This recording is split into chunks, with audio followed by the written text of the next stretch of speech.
Okay, welcome everyone to the March 13th, 2019 Neshoba Regional School Committee meeting. Calling the meeting to order at 6 o'clock. The first item on our agenda, as usual, is citizens' comments. Are there any comments from citizens in the audience? Can you tell us your name and the town that you're from? Yes. And which agenda item you're referencing? Yes, so my name is Kelly Lawler and I live in Stowe and I've lived there for the past 5 years. And the agenda item might be on a previous agenda item from last week and the week before on Universal Full Day Kindergarten. Oh, I'll tell you what, our process is not to take comments unless it's something on the agenda. Okay. What the heck? I know we all are gonna hit me. No, but did you just send us a letter? I did, yes. Nice. So I just would like to just say a few things that were in that letter. I'm gonna let you do it, but I'm Okay. gonna keep your time. What's that? Decisions have been made. I can speak quickly. Well, the decision has been I can made. speak very quickly. Go ahead. Okay, thank you. So yes, so I'm just, I'm a new mom. I have a 1-year-old and a 3-year-old. And every state that I've lived in, every town that I've lived in, there has been full day kindergarten provided for me, my peers. As a teacher, I teach in a neighboring school district. Every school I've taught in previous to living in Massachusetts, students have had free tuition full day kindergarten. So I was just a little shocked coming and moving into Stowe. Realizing what an amazing school district Neshoba is and wanting to move into this school district and then finding out when I had kids, you don't think about these things until you have them. Full day kindergarten isn't free tuition, not universal. So it's just something that I've done a lot of research and I know that Wachusett is moving and closing the gap. They're also a regional school district and I just don't want us to be left behind. Do you because realize I'd that like we for did us vote to include that Yes, in but the budget? I didn't see the last video. It wasn't posted to YouTube for the last school committee meeting and I couldn't make it. And it looks like it's like 2023 and a rollout or something. Wachusett is actually going to put into effect, once they vote on their budget in May, they're going to put it into effect for this fall school year. And so I just think that that gap is something that we can continue to work together as a school committee to bridge that gap and to make full day kindergarten universal for our kids available for our children. Okay, So that's my concern. So thank you for that, and You're I welcome. did read your email. I think we all probably read it, so I appreciate that. Thank you. We did vote to include funding for the gap year in school on Universal K in this upcoming budget. So it won't be fully funded because financially we can't, but we are making a sizable commitment to funding that gap year. So if you did, and the other thing is we don't control the videotaping and the posting to, I think it's YouTube now. That could be. That's YouTube where I was channel. looking. The Then I Show TV suggest that YouTube. you contact the Bolton Access TV because they do most of that for us. They Okay? didn't have an answer. I did contact them. All right, Thank so thank you. Are there any other citizens' comments? No? Okay, moving on, thank you. So our school representative is at Tech Week. I don't have any updates. I think I'm exhausted all my updates. So I'm gonna turn it over to Superintendent Clutchy. Great, thank you. So we have just a couple of quick things. As we were pulling this together, it struck us just how many meetings we have been at, and you can't really categorize them. So we've got a couple of things that we're going to go over, and Todd is going to speak. Our Assistant Superintendent McGuire is going to speak to our PD day in a minute. I want to thank all the folks at the community reading and all of the special guests who went to Mary Rowlandson. We've had these at all of our elementary schools, and Mary Rowlandson was one that I was able to attend. I read One Plastic Bag, which was a great story. The teacher, thank goodness, sent me a glossary the night before because it had so many hard words in it. I had to practice the words. They were African. I had to practice them so that the day that I went there, I could do it okay. It was so much fun. Grade 4, I just had such a great time with her class, so special thanks to Mary Rowlandson. Town administrators meetings, those have just been, just to let you know, those continue to go on. We met again on Monday as we close in on the budget, and I just want to thank our town administrators. We have amazing people in these positions, and I appreciate the diversity that they bring, but I appreciate the seasoning and collectively working as a collaborative team. So I'm very, very grateful to our town administrators, so thank them at every level. Our professional development day has come and gone, and thank you so much. I'm going to have Assistant Superintendent McGuire speak here in half a minute, but thank you to our school committee members that managed to attend, because a whole group of you were there. Thank you so much for joining us that day. I couldn't have been prouder of our school district that day. If you went to the showcase at all in the 2 gyms and saw everything that was outlined, it was just amazing. So I'll speak again in a minute, but if you can just give a brief overview. Sure. Yeah. Again, I echo the thank you to those who came on Friday, and I also really kind of want to point out that it was such a collective effort from our facilities department to our food services department to all of our schools. Whether it was parking, whether it was serving lunch to almost 500 people. We had over 50 people from area districts and other school systems join us for the day. Listening to George Kuros, who's the author of The Innovator's Mindset, he spoke about the importance of innovation and empowering learners through the real-world authentic experiences. That was then really well dovetailed, I think, with the Commissioner of Education showing up and coming to speak to a lot of students in our showcases, and then he spoke to the entire district. And he really spoke about the importance of personalizing education and all of those experiences for our students. So all the year too, I have spoke about that we do often look for feedback from these sessions. We had workshops in the afternoon that were given by various educators in the district, by various educators in other districts, as well as George Kuros give some professional development. But we do always ask for feedback from participants, and just to give you a sense of the responses that we got back, over 95% of people rated the overall effectiveness of the day as either good or excellent, and that's overall. We then also asked for, the next slide, asked as a result of this day, what takeaways will you implement in your own instruction or your practice with students? And what we did was we created kind of a Wordle. Some of the responses that we had. So the bigger words are those that gleaned a lot of responses around students and technology, things that are happening in the classroom and empowering learners. And so we wanted to put that together as a visual. And then the next slide asked to provide some constructive feedback for this professional development day. And again, we put it together in a Wordle, and just a lot of real positive feedback from not only people in our district, but people outside of our district. And doing a dipstick on how the day went for them. So it was a great day, and again, it's a testament to the vision of our superintendent and everybody coming together. It was really a collective effort. So thank you. Teaching and learning. Teaching we and want to talk learning, about teaching and learning, the role that they played here. Cindy Larson just did an amazing job. She and Martina worked very closely, but. And Anne was there. Thank you, Anne, for being there. Appreciate that too. It's nice to have that kind of exposure.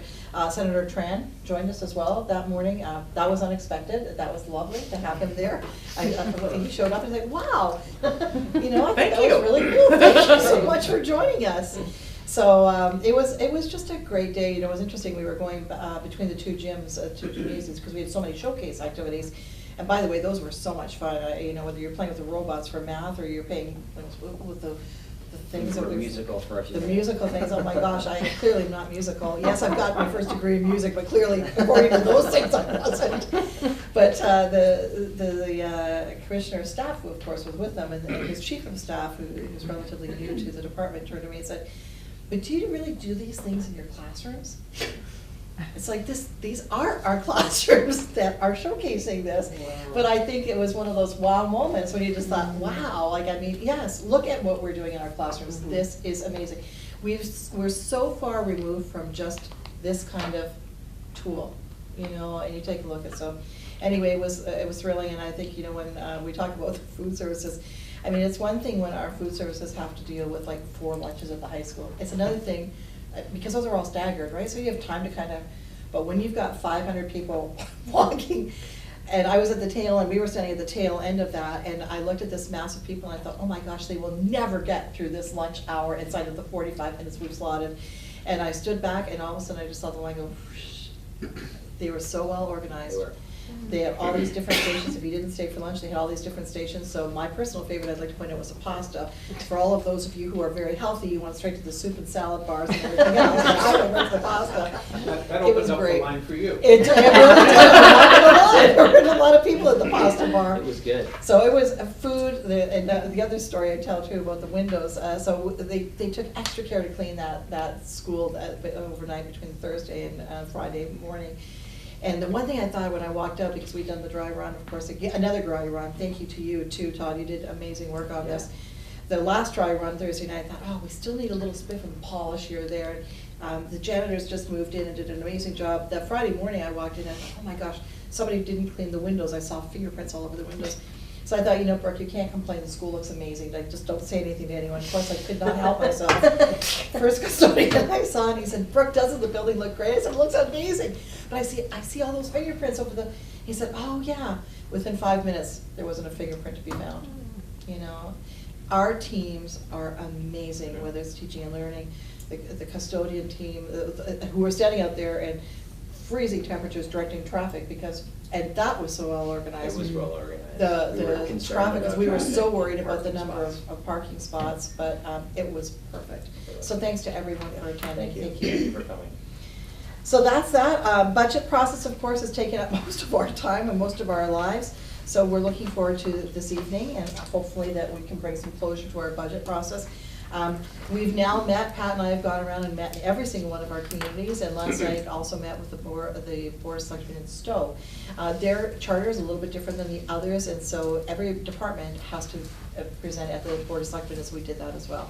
They work great as usual. Hats off to all of those folks. You know, it's such a sometimes a thankless job, I think, when you're working with FinCom, you know, serving on those roles. And they were just amazing for all of us. We had such positive interaction in each one of those three communities, including the Board of Selectmen last night in Stowe, so I'm so grateful. The only other thing that I would put up there is about the athletic update with the girls varsity basketball team for winning the Central Massachusetts Division II Championship Saturday morning. What a nail biter. Oh my gosh, it was 1 point, 1 point, 1 point, 1 point. It was like, oh my, how much longer can this go on? Well, right to the very last, to the buzzer. And we happened to be ahead by 1 point. But almost the entire game was 1 point, 1 point, and it was just an amazing game. And I was so impressed with our team and our coaching staff, but just such passion for the game and perseverance and drive and motivation and sportsmanship, and it was all on display Saturday morning at Worcester State. So proud of our girls. So that's it for us. Well, that's great. Any questions for Superintendent Clenchey or Assistant Superintendent McGuire? No? Okay. All right, new business, Neshoba Robotics Competition Travel Approval Request. So I think we're going to take that, and I'm going to have Assistant Superintendent McGuire start, because both of our folks are in meetings tonight. Both Principal Didi Minico is in another meeting, and so is Mr. Fortiani.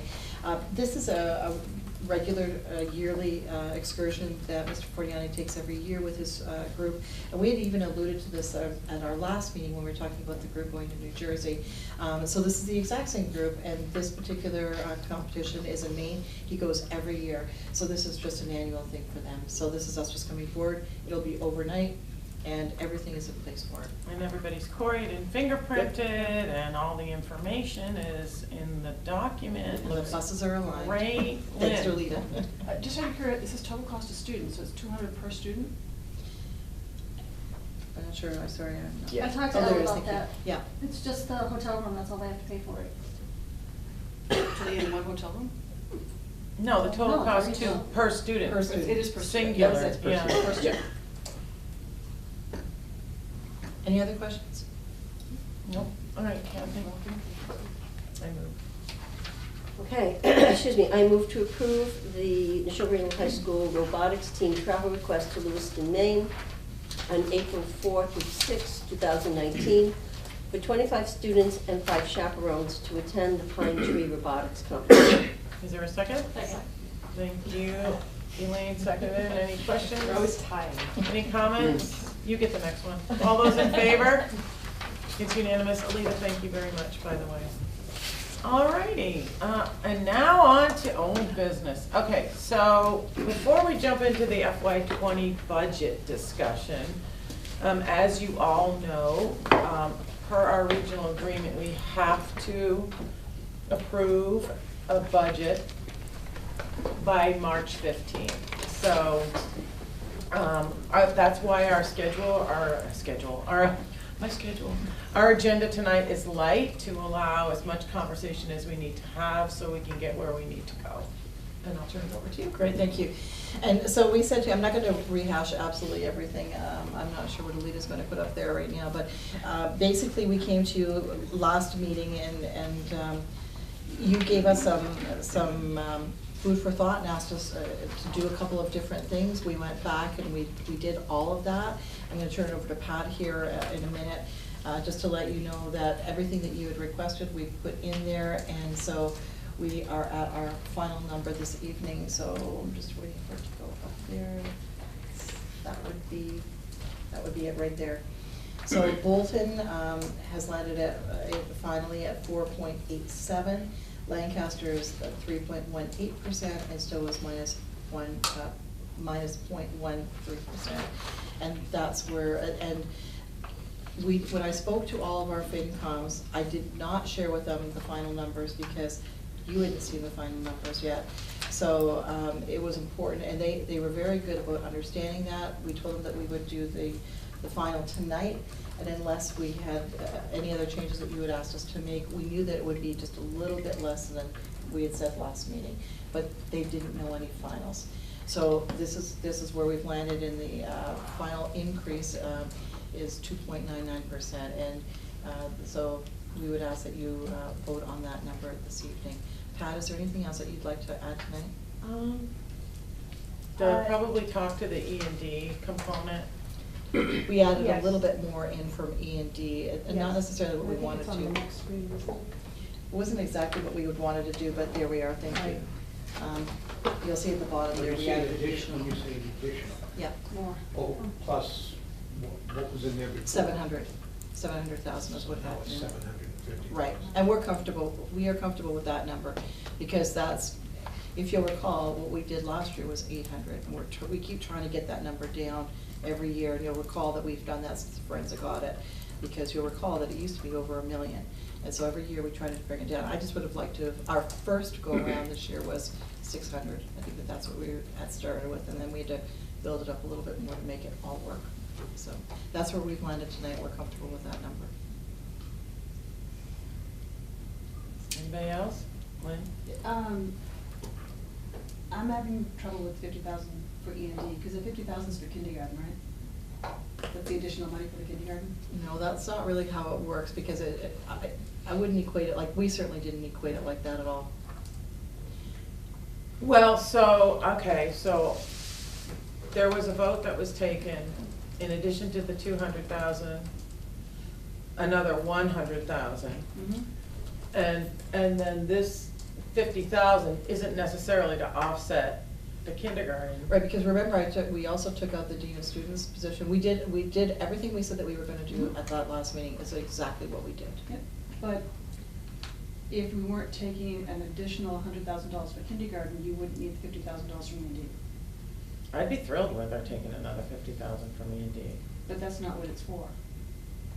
But it's not earmarked for kindergarten, do you know what I'm saying? No, I get it. I get it. B&D is efficiencies, emergencies Right. and deficiencies, and we don't have to have kindergarten. It's not mandatory.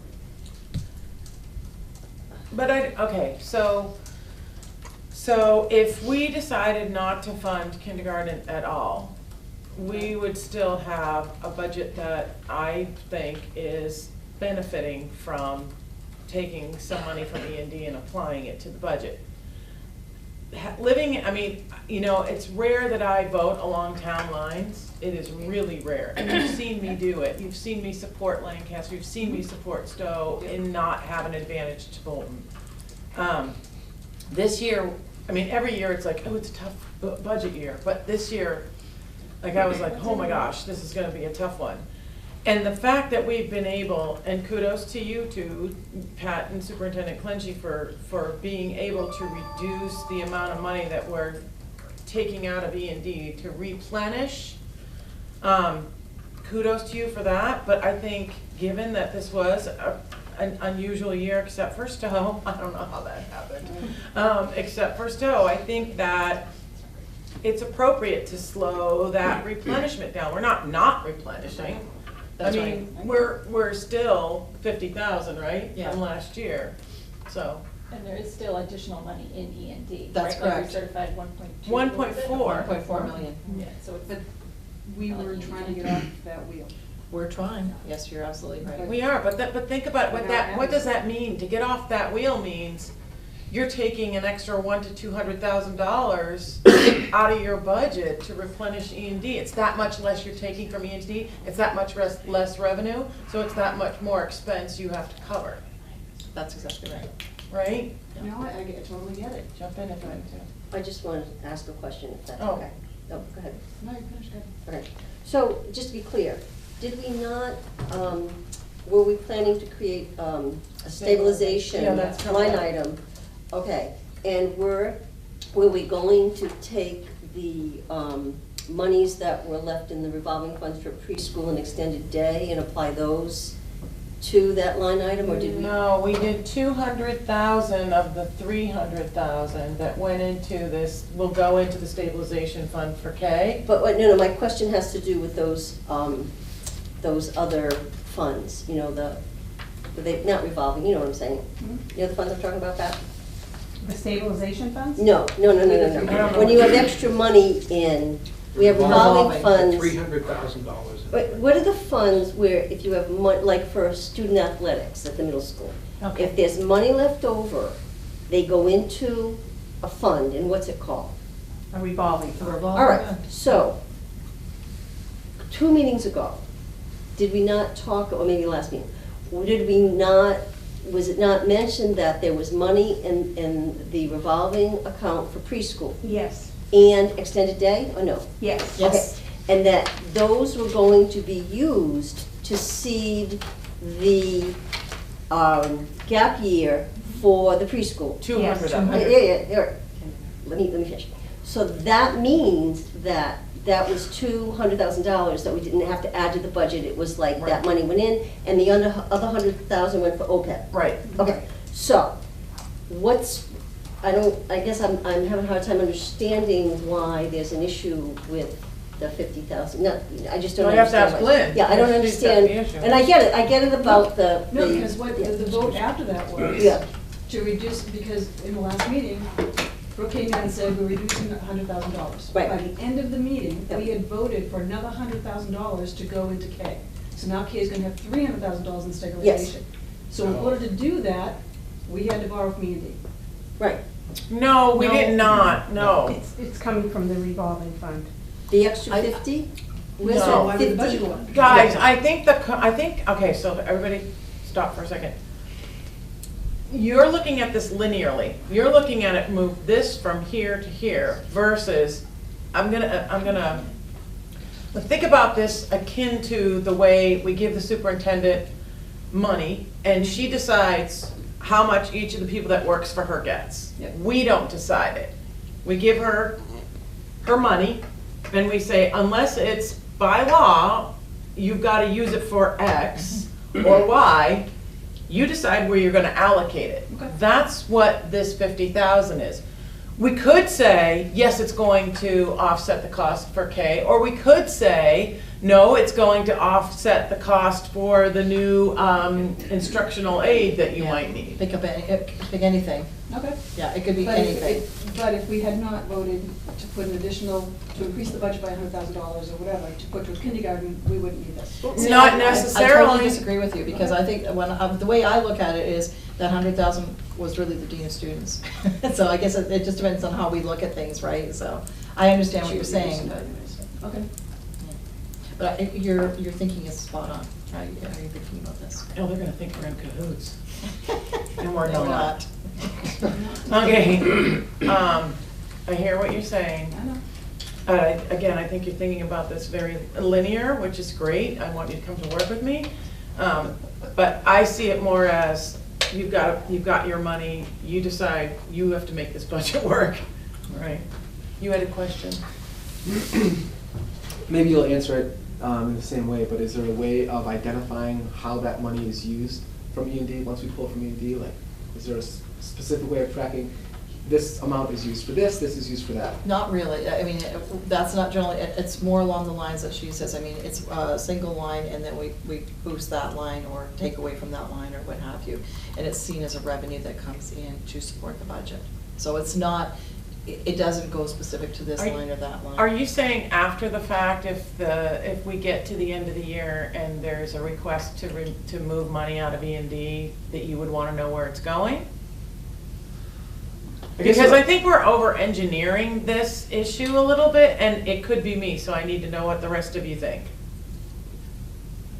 So if I, just checking my own understanding. Yeah. So, Brooke was asked to do a further reduction of $100,000. So she did a reduction of 50, and then we're taking 50 from E&D? Is that what we're doing? Mm-hmm. Okay, I get it. And it's cool with me. How do you feel about that? What kind of position would that put us in? What kind of position does that put us in this week that we were not in last week, having pulled 50,000? You're replenishing by less than 50,000. So if, let's assume all things being equal, instead of 1.4 next year at this time, you'd be 1.35, right? Well, not even. Right. Well, yeah. Yeah. It'd be $50,000 less that you're replenishing. And so pulling any more from E&D would basically put us at a wash, right? We would not be replenishing, right? No. That's one way to look at it. I don't know that I would agree with that, but I understand what you're saying. And again, I would also agree that I don't want to over-engineer this. At this point in time, I think it's just a case of. Do you want to pull it out or not? Yeah, I mean. Do you want to pull it out or not? If we don't, I'm gonna have to go back and make another $50,000 in cuts. That's the bottom line here. I feel comfortable in doing it. If I didn't have the projection for this year, saying where I think we're gonna land for this year, so maybe I think about it a little differently, but I'm very comfortable in doing this right now. How do you folks feel? I'm sorry to step on you. I didn't That's mean okay. to. That's fine. How do you folks feel? I'm hearing, I mean, yeah. it's like over $55 million budget. I think the 50,000 at this point, you know, it's terrible. I mean, it's $50,000, but I'm fine with it. Right? Were you asking about the entire 750,000 from E&D? So we're trying to taper our pull from E&D, right? So taking 50,000 from E&D this iteration as compared to last week when we were not at a place where we were pulling E&D. No, we were. Pulling as much from Okay. E&D. Where does that put us in terms of our tapering position? In other words, It just means instead, I mean, to respond to your question, when we first brought the first iteration of the budget, we only had 600,000 in there from E&D. And then as we got closer and closer, we knew that we had to put more from E&D. So our hope is that it would only be 600, but that's not where it landed. I'm okay with us being under 800 because it's less than we did this year. So I'm okay with that right now. Would I like it to be more? Sure. But again, I'm also looking at what our communities can handle, and I'm very comfortable with where we've landed, and I know our town managers are also comfortable with where our number is at. You mentioned 750. What is 750? The 750,000 from the E&D. I Oh, mentioned- oh, Yeah. oh, all right. Elaine, I'm sorry, Can I just Susan? have one more thing? Yes, And the please. fact that the kindergarten thing it's not something that's going to be embedded in the budget long term. Do you know what I mean? So it's not like it's something like a salary where it's, you know, it'll grow over time. So in a year like this, even if it's only 50,000 less than it was last year, I still think it's worth I completely investing agree. in. Yeah, I completely agree with you. No, I mean, I thought that was a good point, but you have a track record of being smart and thoughtful with the budget and the budget process. So if you say that you're comfortable with it, then I'm comfortable with it. Thank you, I appreciate that. We've thought long and hard about this. Stephen? I have nothing to say right now. You don't? Okay. Peace. Elise? I think just sort of jumping off of what Susan said, it's also, you know, this is the kindergarten thing is a thing with a finite timeline in terms of funding it. And that once we get past that gap year, we are looking at the state reimbursing us for kindergarten more than we've been taking in. And so, not a lot more. Yeah, that's dangerous. I hear what you're saying, but that's dangerous because it makes it sound like it's all gonna be reimbursed. It's No, not. What no, we no, no. pay I'm not right saying it's now, gonna be reimbursed. I'm percentage-wise, saying is what we will pay. that we've been covering more of the cost than we would be getting if we had been offering full-day kindergarten. Because we haven't charged enough That's tuition absolutely to correct. cover that cost. Yeah. And that's not a huge amount of money, but the funding of kindergarten will have a time, have an end point. And at that point, I feel comfortable, like Brooke said, that it's less than we took out of E&D last year, or this year. Yeah, both years. Both years, that it's been continuing to go down, maybe not as fast as we would like it to, but I feel okay with it, and I feel like, once we, and there's always something, but once we get past this point, we're in a slightly better position than we are now with regard to kindergarten. Okay, now I have something. As I recall, and I could be wrong, the $200,000 we're setting aside for a future with free kindergarten is coming from the revolving funds. That's correct. And therefore does not impact the budget. And it's going into a stabilization fund, hopefully, so that that's outside the issue of the budget and the issue of any excess E&D that's being used now to balance the budget. So that they're two separate issues, and we have to remember that. And we basically made a commitment, which is not written in stone, although we can write it on one of those stones over there. It's not written in stone that we will continue to put $100,000 a year into that fund at this point in time. That's up to each individual school committee as we move ahead. That's correct. Could I just add one more thing? Having said that, once we've got a certain amount of money in that stabilization fund, if we're not adding to it, it's just there. That's We're right. not using it for anything else, it just sits there. That's right. Waiting to be utilized for express to that purpose, right? But that's why we're Which I'm setting up, saying that's why incentivizes we're setting up a kind of stabilization fulfilling, fund, right, because that exactly. locks that money in for that Correct. purpose. Right. That's exactly correct. Okay. What else in the budget? So you said that you removed the dean of students at the high school. We did. And we also, we went back and had a second look at that Spanish position too. And we ran our numbers, we ran some projections, and we ultimately decided that we probably should put that back in, one piece of that back in. So that's another piece that's in there.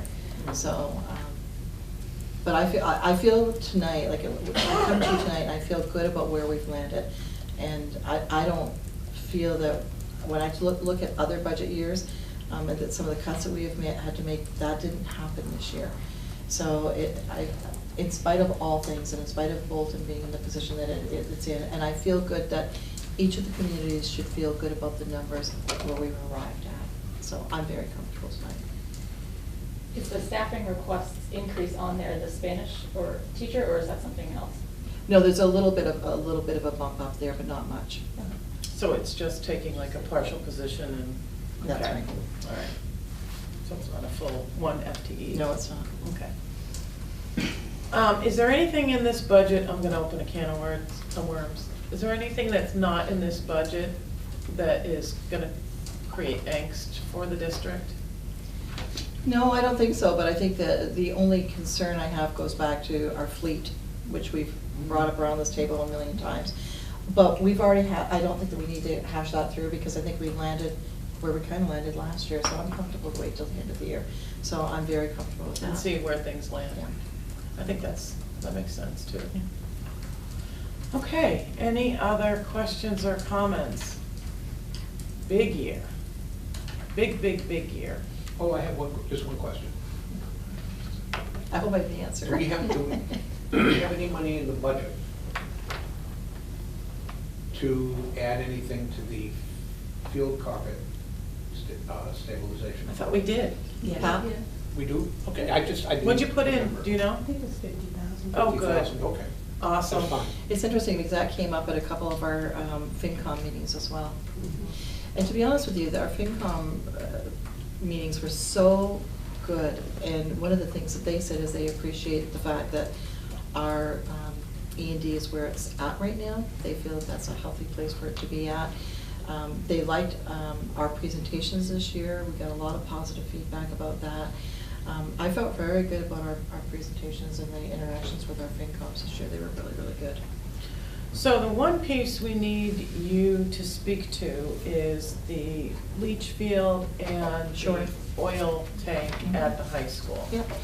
So basically where that's landed, again, and Pat can speak probably more eloquently than I can with this, because we've been in touch now with our bond council and our financial advisor about what this should look like. And for example, just to show you some of the back and forth, like we met with the town managers on Monday and they said, should this in fact be 2 separate articles? And our bond council said, no, it should be 1 article. So that's what we're asking you to vote on tonight, is 1 article. I've also said to the FinComs, as many of you know around the table, we still continue to search for other sources of money. So that search doesn't stop just because we're doing this. And if we find some money or somebody gives us some money, then we will not have to borrow the amount of money that's there. So we're very cognizant of that. We've also said, like we've been looking at trying to take this over a 10-year period is kind of what our hope would be. But if we manage to have some other things happen that we can pay it off a little sooner, then that's our hope. So that's where that's landed. Kat? In terms of this, and I know that we have an SOI going forward, were we to be successful in having money from the state, is there any way to fold this in or get reimbursed for it, or would it continue to be like standalone outside of that? This has to be standalone. And that's a great question.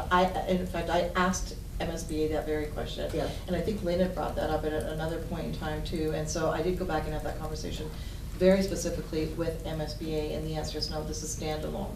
Okay. Any more questions on that? We have language that's very specific. Thank you for getting that, Pat. And Alita, thank you so much for drafting it for us. So unless there are more questions on those 2 items for the article for the town meetings, I'm going to ask Kathy to read the motion. We want to do this before this, or this? You want me to do this No, first? you want to do this, Okay. and then we'll adopt the budget. Okay. I move that the Neshoba Regional School District hereby appropriate $600,000 to pay the costs of designing and carrying out leaching field and fuel storage tank improvements at the high school, including the payment of all costs incidental or related thereto. To meet this appropriation, the district is authorized to borrow said amount under and pursuant to Mass General Law, Section 71, Chapter 71, Section 16D, and the district agreement as amended or pursuant to any other enabling authority.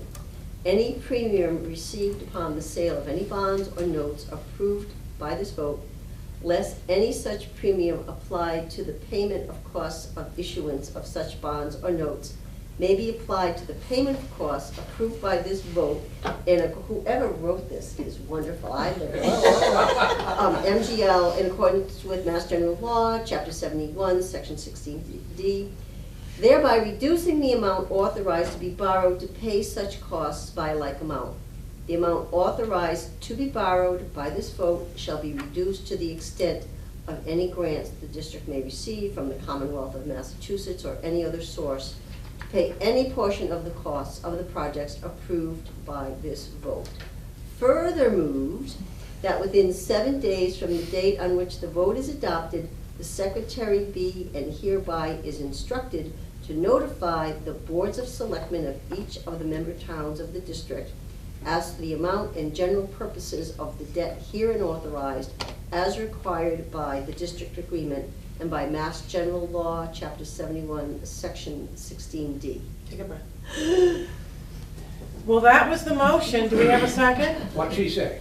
Is that a second? Steve seconded the motion. Okay, before we vote, I have a question, yes. So, this is talking about reducing those grants. Are there grants that you're going after actively right now?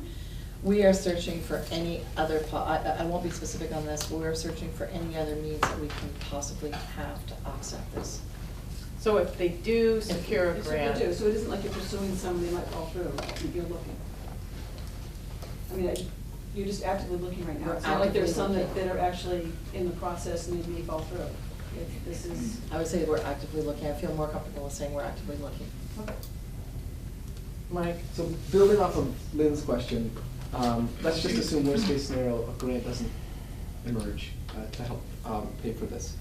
Fast forward 1 year and we're looking at, or 1 or 2 years, we're looking at the budget. Where in the budget would we find the allocation to start paying that off if we're not using? Well, no different than any other, yeah. it's not in the budget. There's a place where we have grant offset, like, the very technical offsets that we're talking about, that's where that would be up in that area. So you would see it. Even if a specific grant, it doesn't emerge? But there isn't any grant, so right now it's 600,000. It's not gonna go up, it could only go down. That's correct. So it's a not to exceed amount. Right, that's exactly right. Lynn? I don't think that's his question. No. I Are think you asking what about, you're like, the asking is actual when you, payment? when you see it on a budget, What right? I'm Budget asking is, document? when I'm looking at a future budget book, where would I find that money is going to help pay back the Right, the and bond that actually, was in the taken out? budget book, there is a page right there that you would see it, where you'd see any other debts that the school district has. It would be right there So with like, everything else. like the Florence Sawyer school debt was just paid off this year, I think, or last year, I can't remember when. That you're not gonna see that one anymore, but if we hadn't paid it off, you'd still You'd see still the see it. balance for the Sawyer school. Right. Okay. So it's articulated in the budget books that go out to our communities.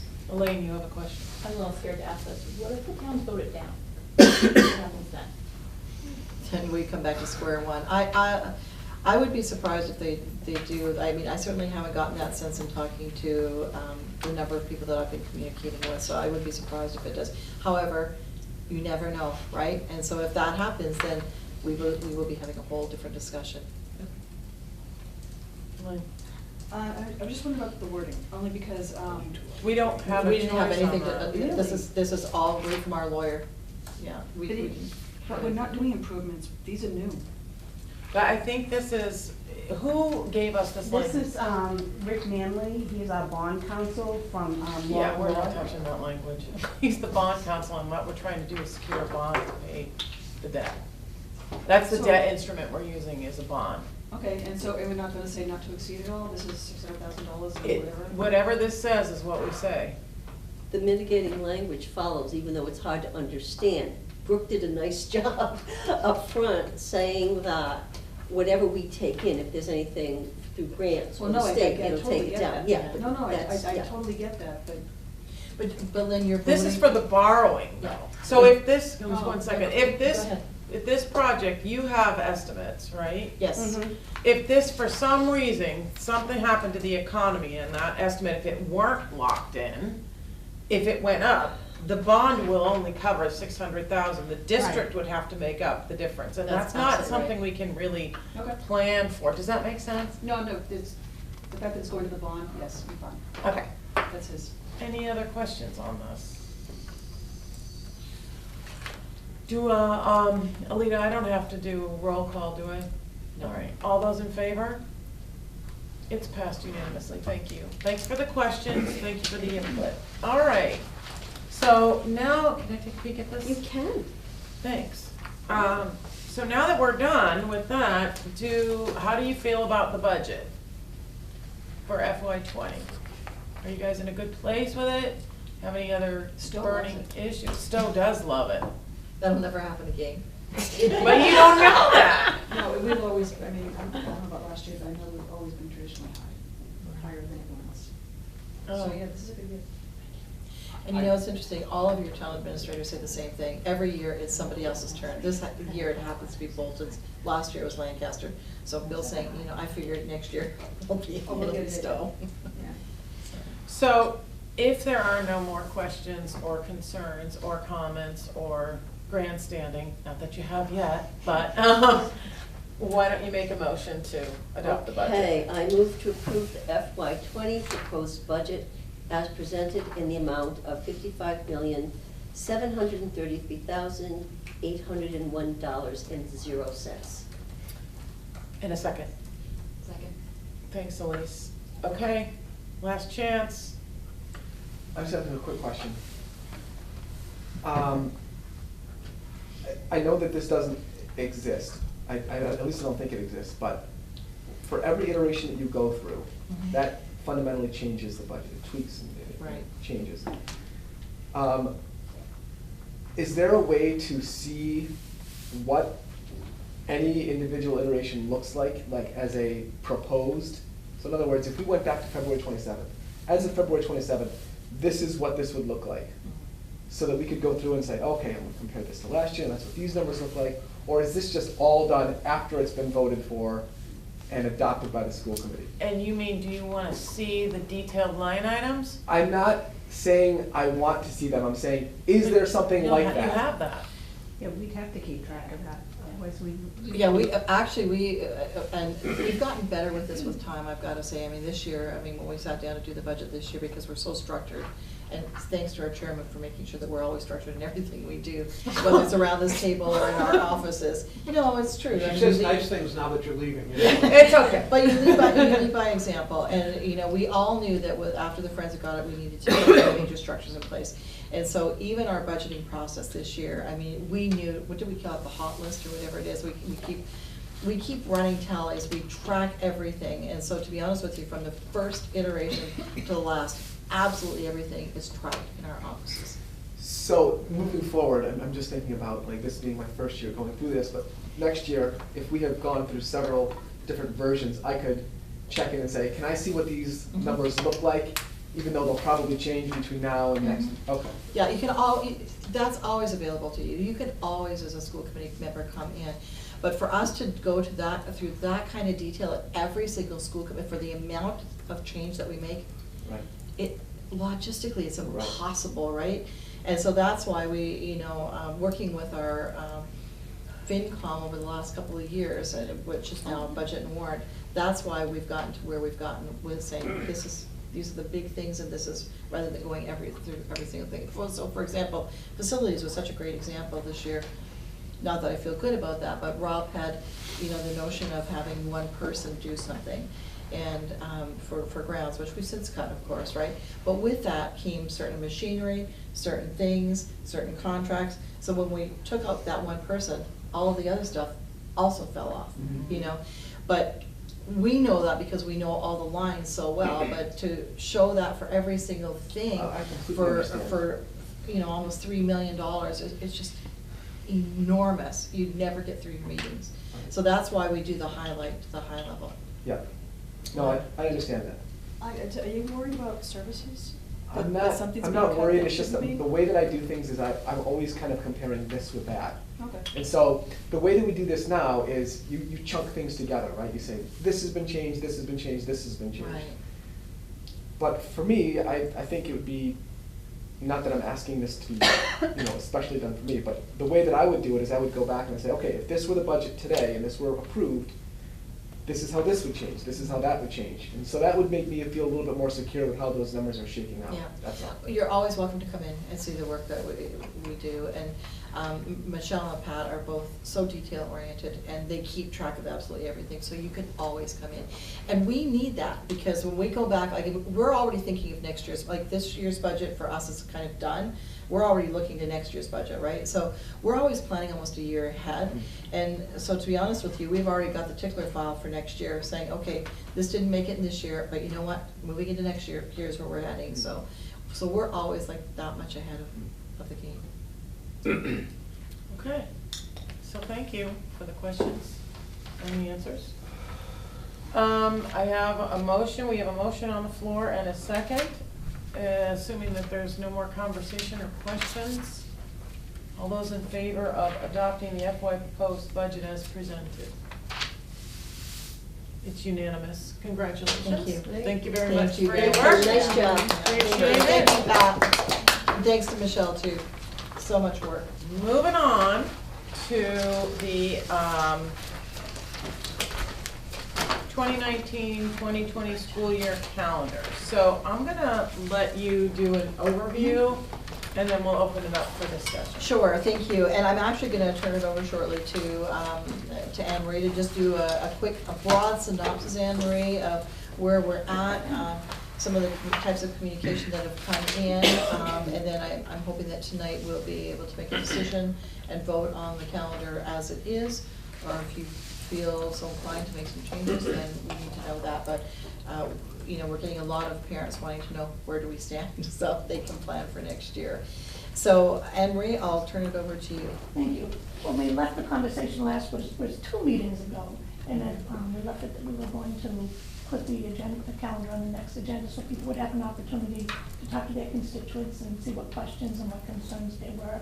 And there were several that came forward, probably 3 or 4 of them, and I can mention them to you and respond to them if that's your wish. First was, not first, but one of them was about the sporting events. You know, how would the change impact the sports, the practices, the games? So I talked to Tanya Rich and see what she said. It would be status quo. She said there would be no impact. At the middle school, she said they schedule them according to the school calendar, so that it would be okay, you know, there would be no worries with the middle school. So with the high school, it would all be the same, because even now on Fridays, kids either go home and come back, or they stay. And so they would do the same thing on Wednesday as they now do on Fridays. So Tanya was very comfortable. She said, don't even worry about me.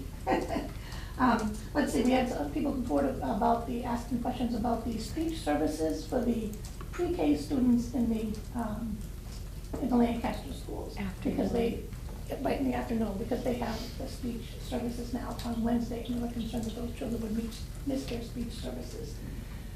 There were 7 students that were impacted. It's peculiar to Lancaster because they're the only ones with the afternoon pre-K. So what Joan said that they would do next year is that the allied providers, the speech, the OTPT, would make their schedule so that those students would have their services on Tuesdays and Thursdays. They go Monday, Tuesday, Wednesday, Thursday. So they would schedule those services on the Tuesday and Thursdays. They would miss those services. And then we heard about some number, I don't know how many teachers saying, well, you know, if we do this, we have essentially 2 Mondays. You know, we have a Monday on Monday, and then we have a Monday again on Thursday if we have a Wednesday afternoon. And I guess I would, I don't know how much, how widespread that is, but I guess I liken that a little bit to the question that you asked initially about the students who, you know, they like some students benefit by having the consistency of Monday through half Friday. And then there's also students who benefit by having a midweek break, you know, through. I imagine that there are some teachers who consider this 2 Mondays. I imagine that there are some, like I remember when I taught, there were many the week when I would have given my eye teeth for a midweek reset. And I suspect, although I have no way to know for sure, that probably the majority of probably the students and the faculty take it in stride. You know, that most people would not have a feeling one way or the other. So those were the 3 things, the 3 major questions that came up. There's some questions about, you know, how would the afternoon extended learning, how would that work? You know, those are all things that are still to be determined. And if I can speak to that too, I mean, from our lens, the extended day, and I remember when the genesis of this discussion, and we just felt like extended day would just extend itself, but yet some more to Wednesday afternoon, no differently than it already does now. So that wasn't a concern for us. So they would just add more programming, similar to the type of programming that they already add. So we're not concerned about that. Elaine, do you have? Yeah, so regards to that, I got questions about, yes, but is there capacity? Like, is there enough, do we have enough space to hold extra students? If the program is there, but people can't take advantage of it, whether it's prohibitively expensive or because there's no space for all the kids, then it's not really. See, I don't think that was a concern for us, because again, when you take a look at the building, the fact that we have control over all of these buildings, and so space would not be an issue, that wouldn't be a concern for us. We would just make whatever arrangements we needed to make. I had that conversation with Raina, and she said exactly the same thing. Okay. Other questions? Kathy? I know that there was the issue of the day for the professional development was an issue for some. And I'm just wondering, and just reading through some of the emails, talking about effectiveness, and there's data for this and there's data for that, which I don't know. But if we're moving forward with this 3 Wednesdays and 3 Fridays, is there a plan, first of all, what criteria would you use to gauge the effectiveness? And how would one go about doing that? Because there are preferences that people have expressed. You know, the thing about the Mondays was new to me, but I can kind of see that. I can also see your point that God help me through this week. Oh boy, Wednesday. But so just if you could speak to the criteria for evaluating the effectiveness of the PD day, time, whatever, and how you would evaluate. And I think Sean might have spoken to that a little bit in our first meeting when he said that we always do evaluation about professional development in the afternoon. In fact, that's how Cynthia keeps track of PDPs for people, is when they turn in their evaluation, and she knows that that's where the PDP came, their relicensing. Also, too, the presenters, give feedback. It's beyond that. It's kind of hard to say because at this point, what will be the professional development on those for next year? I'm not sure that the principals have determined what that is, so it would be hard to say this is how we're going to measure it. But I do have confidence in my educational colleagues that that's their thing. They know how to do that. I know Todd and the wisdom for us here. We've talked about it in teaching and learning, and we've in like with every PD, whether it's an early release or whether it's a full day, we always have an exit ticket, and we always ask for feedback. We've particularly spoken about when there is a major change. We're certainly going to tap into, this is a change this year. We certainly want to garner your feedback on what that change looks like. There are other ways. We also require everyone to sign in and take attendance for professional development. Those kinds of things obviously inform all of them. But from what I was reading from people, was the implication that the day, Wednesday or Friday, in and of itself would make a difference. You understand what I'm saying? So that my experience on a Wednesday would be different, even though, no matter what the professional development opportunity was, by virtue of it being Wednesday, this is going to be different than Friday. And I don't know that you can measure that. Yeah, I was going to say, I think that's what we're saying as well. I think for us it's still about the richness of the actual But then how do you development. then go back and decide that Wednesday worked, or we're going to go back and do Fridays again? I guess that seemed to be the issue that folks had that emailed us. So I don't know how you determine that. Why not just ask the teachers? Because I they're think personally, stakeholders, right? No, but if it's helping them learn better, if that's the Yeah, I premise that just we're want to coming make from. sure that we Right, get we're that saying, metric. Yes. We're saying, or, we heard Sean and everybody else come in and say, this is what we've heard and this is what we think is true, that teachers will be able to, be more engaged, they'll be learning better when it's not a Friday afternoon. I know for myself, I want to cut somebody if they schedule a 4 o'clock meeting on Friday for me, because I'm like, my brain is done and I can't, Yes. But, and I think we need other metrics too, but I think asking the teachers, did this work? They're for you? the ones that asked for it. Right, did you feel more engaged? Did it help you feel like you were able to get more from this when it's not, 4:30 on a Friday and you're wanting to just go to sleep? And I think that's exactly what Todd's saying. Susan, you had a question? I know you're talking about the feedback after the fact, but I think, and you just mentioned it briefly, a reminder about what Sean said about what the people who are being paid to come and present, for the most part, are pretty surprised when that has to happen on a Friday. He mentioned that, repeatedly, companies were sort of. We used to have it on Wednesday. We had PD days on Wednesdays. I remember that. I didn't complain when it moved to Fridays, but my kids were in after-school care anyway, so, But, Mike. So along that same vein, to be clear, I think the majority, if not the vast majority of districts do not do their professional development on Fridays. No, I think they this don't. district is unique. We do Thursdays, other districts do Wednesdays. I think I think a lot of the emails that I got, not all of them, but a lot of them centered around that difficult transition from the Friday to Wednesday. People figure it out. People do figure it out. But having said that, there are multiple stakeholders here. It's teachers, it's students, and it's parents. And the concern that I have is that the majority of communication that I had with residents revolved around dual income parents who had to secure childcare, and which was more difficult on a Wednesday than on a Friday. And so that kind of, so that was a consistent message that I got, that I can do this on a Friday, it's way more difficult on a Wednesday. And then also, the other cohort are parents of young children who need that childcare. So if I've got kids in high school and there's a PD day in the middle of the week, that would be easier for them to stay home alone, whereas if I have a 4-year-old and a 5-year-old, that would be much more difficult. I'd have to figure out childcare in some way. So while I don't see the transition away from Friday as inherently difficult, I think I'd prefer to see it stay at least for this year and then maybe revisit. So that, I mean, we're in mid to late March, and I think I got a lot of feedback saying people would have a hard time really trying to make that transition this late. So those are my two concerns. Just a rhetorical question, and I'm not looking for an answer. Yeah.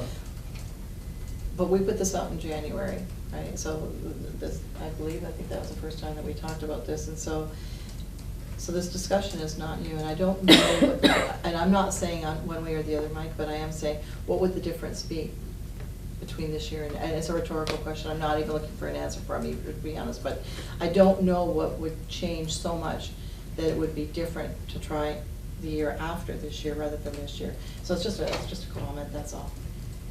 And I guess I certainly can't speak for the parents who expressed that concern, but I almost tend to agree with, if we're going to do this, let all of the days be on one day rather than. Oh, absolutely. So I think that might be part of the difference, and that was some of the concern. Pick a day and go with it. I think what you tried to do was accommodate and listen to, but I think it's easier for parents to just make that hard transition and just, yeah. Well, accommodate, plus we're also thinking it will be a test year, you know. Yeah.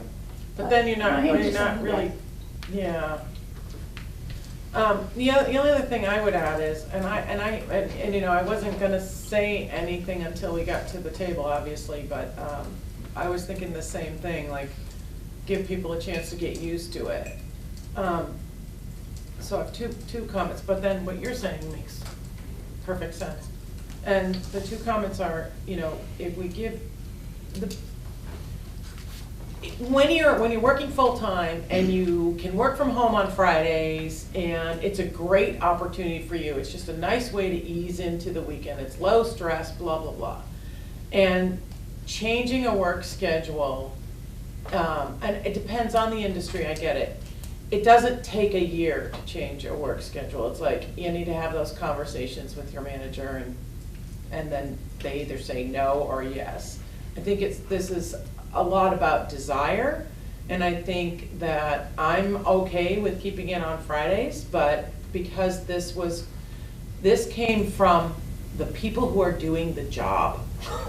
And for me, that one is like, oh God, you know, that says a lot to me. The other thing I was gonna mention, and I can't remember what it was, but it was valid, and if somebody brings something up, I'll remember it. So to your point, I know what it was. Sorry. We heard from people who are not happy. Right. We typically will hear from people who are not happy. Right. That doesn't mean we don't want to hear from them. Of course we want to hear from them, because we need to understand what the concerns are in order for us to bring it back and then discuss it and kind of come up with, is there a solution? We haven't surveyed people to say, because we don't know if 80%, 90% of the parents are like, I'm good with that, whatever, just tell me what it is and move on. So I think of that too, and I'm not trying to lean one way or the other here, I'm just kind of putting out devil's advocacy. Kathy? So I want to go back to something you said. We charged a committee with coming to us with a recommendation, and I think that this a tryout, yeah, what does Wednesday feel like as opposed to Friday? I have a hard time when a committee is charged with something and they come forward with a recommendation, and unless there is an extremely compelling reason, just changing the work that they did. Because they did, because they did. And I think that, and I might, at one point, were all the days going to be Wednesday? Or did they want to do this as a compromise to try it out? I was at, not at that meeting, I'm sorry. I don't remember that there was conversation among them all to Wednesday. I think we came in thinking. We'll try it. We'll try it. I Yeah, just, but if that's as a the- working parent, that is tough. But as, we gave this committee a job to do. They did it. And I think that it was thoughtfully done. There's an interest in doing something differently, so instead of making it a blanket change, it's an ease-in change. And it's March.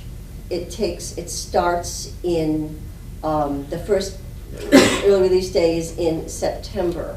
There's time to plan and arrange, and I would want to support the recommendation of the scheduling committee. For the Wednesday, Personally. Friday split? For this calendar that we're looking at right now. For this, so for school year 1920, I would support the recommendation of the committee. which is what- the split. Which As is the presented. split, As presented. as presented. Thank you. Yeah, I mean, I think if you're trying this as an experiment and you want to see whether the day makes a difference, then you kind of need some Fridays and some Wednesdays. You need like a control and you need the variable. So, I mean, Yeah, but you're thinking about it from an A/B test kind of perspective, right? and I know obviously not that the professional development content isn't the same on those exact same days, but it seems to me like a decent compromise. And then when you add the extended learning in, I think that's a good faith compromise for the parents that are saying, I gotta figure out childcare, like for these I think there's 4 Wednesdays listed on here that were I think be it's 3 and available, 3, isn't right? it? I think it's 4 and 3, I think there was 7. Yeah, there's a couple like Oh, yeah, there's conference, more. parent conferences, Conferences. Wednesdays that are It's not 4 and 3. included. You know, but we've always had conferences on different Lynn days. and Elise, what do you think? I mean, I'm, sort of with Kathy and, that when a committee comes to us, especially, when it's made up of parents and teachers and administrators, and they've spent time working on this and talking to other parents and other teachers, to trust when they say this, we think this makes the most sense. But also, I spent the last several weeks, whatever, since we got the first iteration of this, asking parents and talking to people, and, I do understand the challenges of trying to work out, your work schedule, but I also want to, respect what educators are telling us and saying we think this would improve our learning. And so, But again, I think I'm okay with it. But again, I think I want to ask Anne Marie, was the Wednesday, Friday, was it a concession to get to a Wednesday? Yeah, that's what my only Because question. that's like, it just seems weird that it would be why did that happen? If memory serves me right, I think, to be honest with you, Anne Marie, if memory serves me right, but I could be wrong, I hope I'm not wrong, I think that initially it was should we look at all Wednesdays? And I think that you and I had some discussion and came back and said, should we make a compromise, or is there some other way to do it, to test it, or something like that? So I do think at one point in time there was some discussion, but I don't know if it was at the Because committee level or. Because it doesn't hold water if the reasons that we're saying we want to even try a Wednesday is for the reasons that you said, then why would you do it on 2 days? I mean, it's like, just pick a day and do it. I can't get behind split. I can absolutely get there if the teachers feel very strongly that the Fridays are not working, because they're spending the time, we want them to learn, we want them, I get it. But I can't do the split because it's hard for parents to go, okay, well, sometimes I need a Wednesday, sometimes I need a Friday, pick a day. Yeah, I'd rather see it all Wednesdays personally. If we're gonna make the change, then just do it. Susan and Steve, and then I Lynn. teach in a district where we do not have a set day, so this is just. You don't? No, and, yeah. And it's fine? I don't love, I have a Friday PD day this week. I don't love the Friday. Yeah, I mean, I understand all the arguments that are being made one way or the other, but the parents in the town in which I teach don't seem to have trouble with that. It's published. Oh, that's my So question. far, ours year has ahead, been yeah. published for a month. So they know, it's not like this week we're having a PD day. Oh, gosh, no. See, No, it's built into the yeah. calendar, but there's no set day. It's not like they say Fridays are PD day.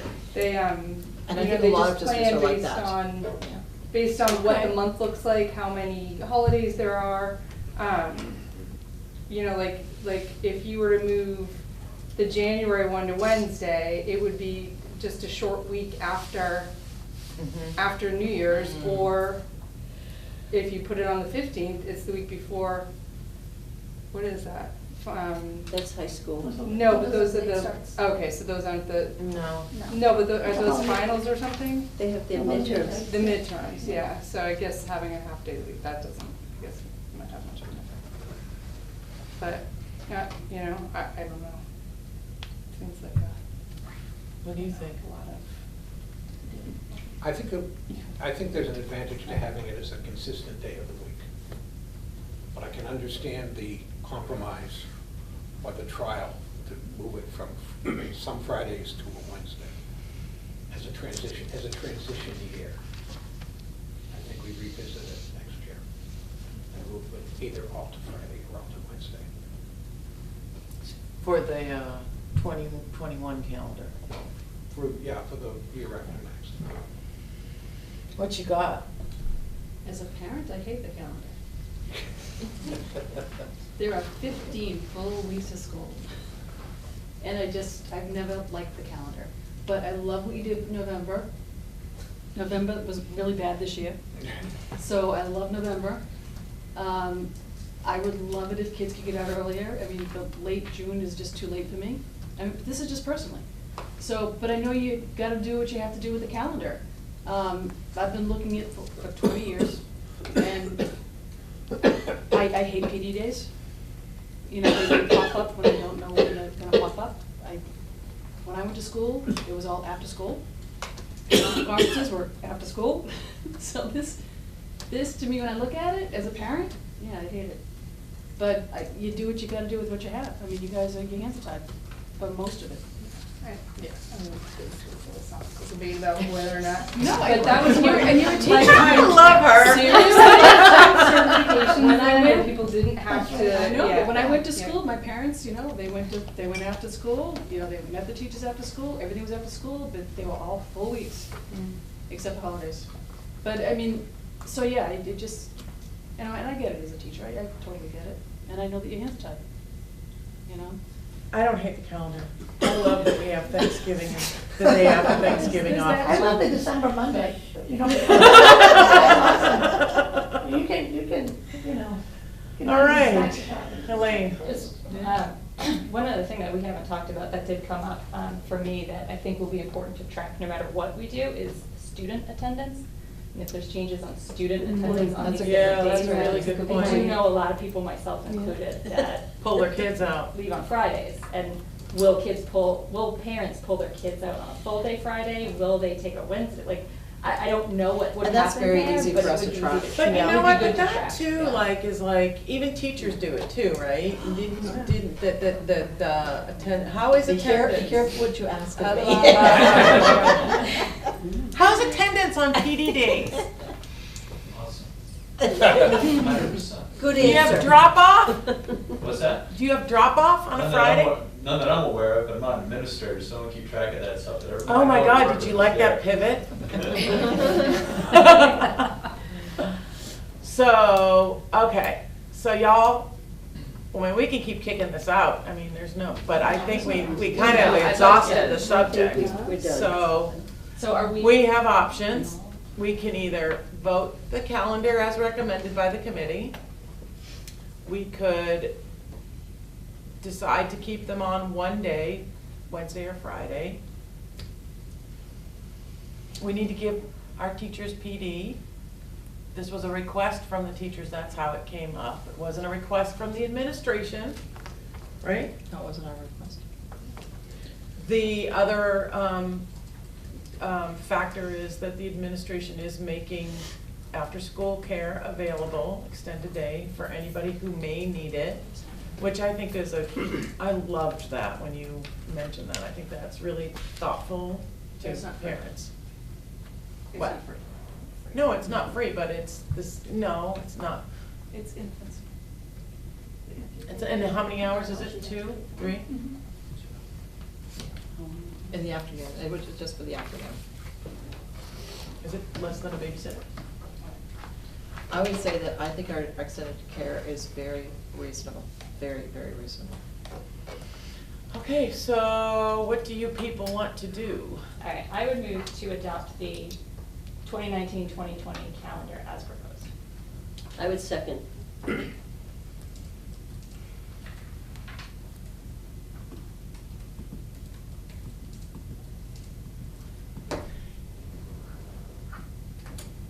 Did you So just see- move, to be fair? You said I would move?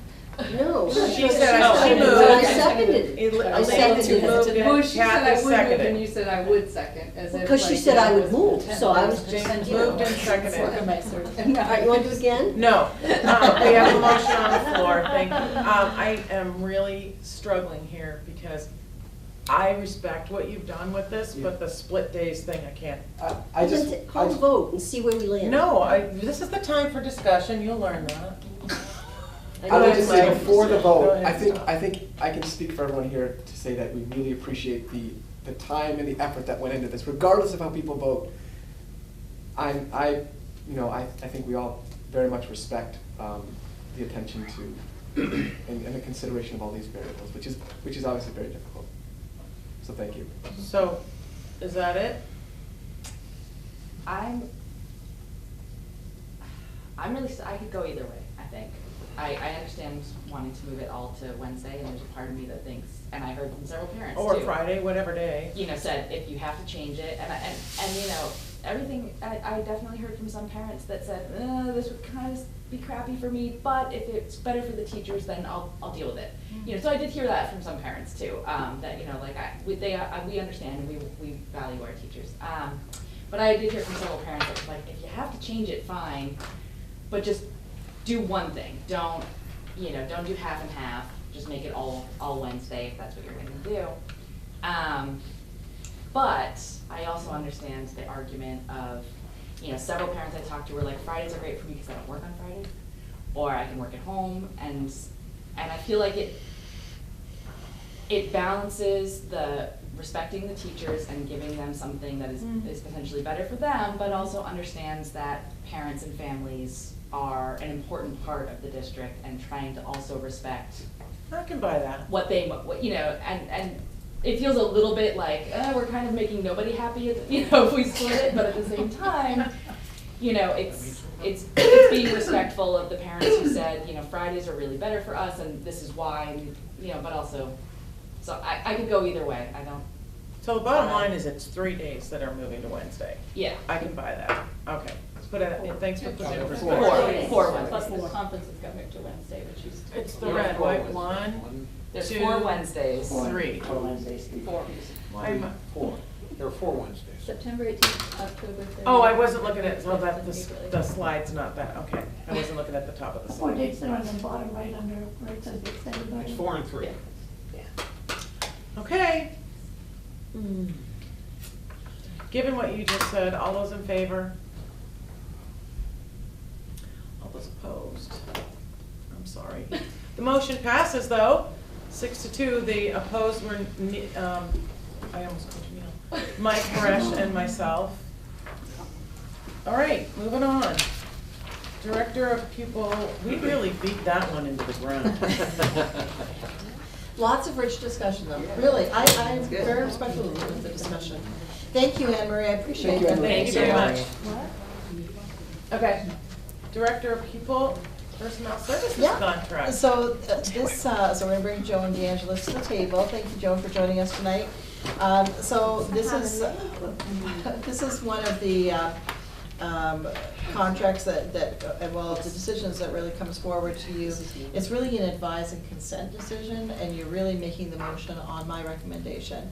And my recommendation, Joe and I have spoken, I would love the opportunity to work another period of time with her.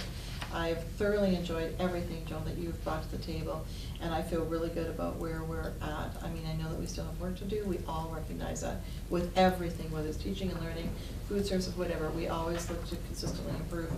But I find you to be so honest and open. I appreciate your humor. I appreciate your guidance, your expertise, and so with all things considered this evening, I am strongly recommending that we move Joan DeAngelis forward for an extended contract. For a 3-year? 3-year. Okay. Any questions? This is advise and consent. No vote? No, you vote. Oh. We have to vote. This is, Business Hu- manager. Yep, the business manager, SPED, and I, well, you, we hire, Yeah. but we don't hire No, you these don't hire folks, we these just folks. advise and consent. So if there are no questions, I think someone needs to move. How about I do it? I move to accept the Which- She's got all the papers. It helps that it's written. Okay, I move to accept the superintendent's recommendation of awarding Joan DeAngelis a 3-year extension of her contract as the Director of Pupil Personnel Services. Can I get a second? Thanks, I knew you were there, and it's appropriate that you were. Any questions, comments? Thank you for everything that you've done over the past 3 years. You've done an awful lot for us. To be here. The only comment I'd like to make is that every time Joan has come before us to make a presentation, it's absolutely fantastic. Oh, nice. And we'll be here in 2 weeks with the transitions program. Oh, which good. is coming to present. Good. So we have 3 pieces of presentation, so they are really excited and are coming with a slideshow. So you'll get Awesome. to meet our adult learners. in 2 Awesome. weeks. Great. All right, so all those in favor?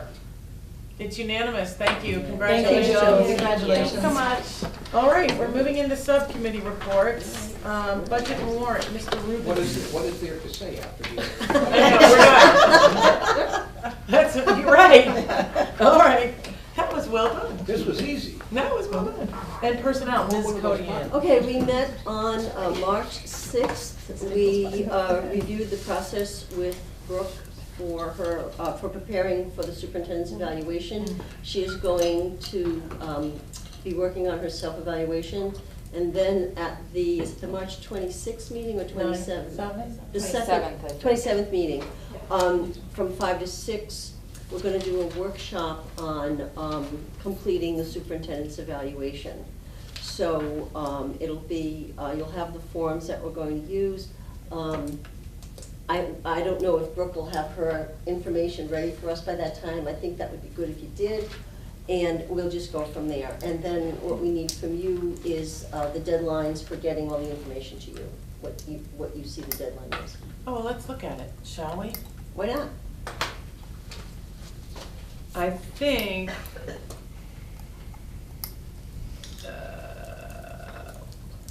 so the 10th and the 24th are the April meetings, is that right, Alina? Check me on that. I think April 10th and 24th, correct? Okay, so, and then the 8th would be the last meeting before the election. So, if there's a way for, and you're doing it on the 27th, if there's a way to get, do you think 2 weeks is enough following the So enough for workshop? me, ask the gang. I think so. Yeah. Okay, so what's the deadline? So that would be the 10th, Okay, if you could get all of your input to me. okay. And then that will give me a couple of weeks to pull it all together. And then we should have that on the 24th. Mhm. And that gives us a little tiny bit of wiggle room, which we need more time now. I know. April 10th, good. Does that work, guys? Indeed. Icky-dick. Great. Good, awesome. Okay. Nice update. Thank you. Thank you very much. Oh, no, I'm not done yet. Oh. Oh, just quick. Okay, so the other thing we've been working on is the school committee manual. Oh, yeah. And we have, we'll be adding an FAQ. And we are looking through some other documents from MASC to sort of add clarity to some of the other sections. So we're hoping to have a draft to really look at our meeting in April, which is, PSC in April is the 3rd. So we can probably do it the 10th or the 24th, bring forward a draft. You let us The know. 10th or the 20th, so here's one other thing to think about. Yep. The 10th or the 24th. why don't we put it on the 10th? Mm-hmm. Because we also, Alita, have to review the executive session minutes, and I haven't gotten anything back from Mike yet. So if we do the 24th for the executive session minutes and the 10th for the handbook, because the 10th looks kind of light, although we've got the student review. And we'll be able to send the draft out ahead of time to folks. Yeah, that would be great. Yep, okay. Does that work? What do you think? So add it to the 10th then? I think so.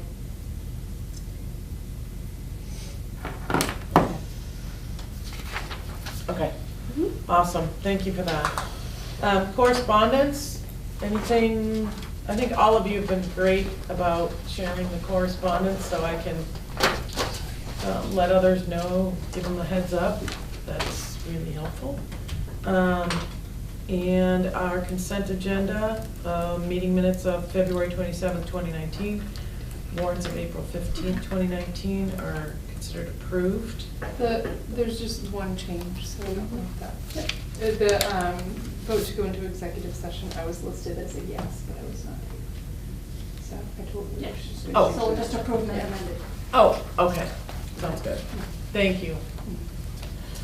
And then items for next agenda will be. Lots. I think it's a heavy. It's heavy. Superintendent's workshop before the meeting. MRE is doing a presentation. School councils are coming in. The SRO MOU review. We have an MOU in place. It's just a review. January and February treasurer report. And Nature's classroom trip approval, and the I want to see the transition classroom. Oh, awesome. Mm-hmm. That sounds like a fun agenda. Okay, I think that's it. And with that, I'm just going to note that we are really early, so I'd entertain a motion to adjourn. So moved at 7:26 p.m. Thank you, and a second from Steve. All those in favor? Unanimous. Thank you. Good